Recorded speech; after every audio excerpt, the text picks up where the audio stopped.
Hello friends, কেমন আছো সবাই? আশা করছি তোমরা ভালো আছো। দেখো, আজকে আমি একটা সন্ধেবেলা স্ন্যাক্স আইটেম তোমাদের সাথে শেয়ার করছি।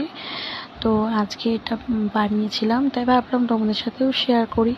তো দেখো, আমি একটা আলুকে গ্রেট করে নিয়েছি, তার মধ্যে আমি পেঁয়াজ কুচানো দিলাম। দেওয়ার পরে দেখো, আমি সামান্য পরিমাণে জিরের গুঁড়ো, সামান্য পরিমাণে লঙ্কার গুঁড়ো, আন্দাজ মতো নুন, আর 1 চামচ বেকিং পাউডার, আর দু তিন চামচের মতন আমি বেসন দিয়েছি।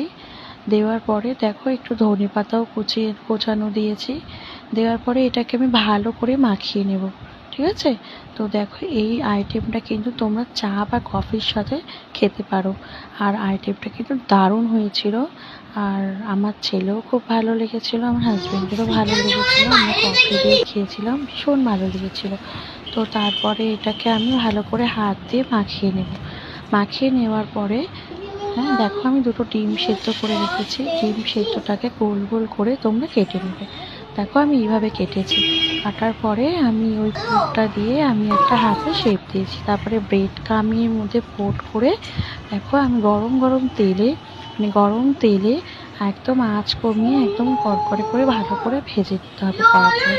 তারপরে দেখবে এটা খুব সুন্দর মুচমুচে খেতে হয়, দারুণ টেস্ট।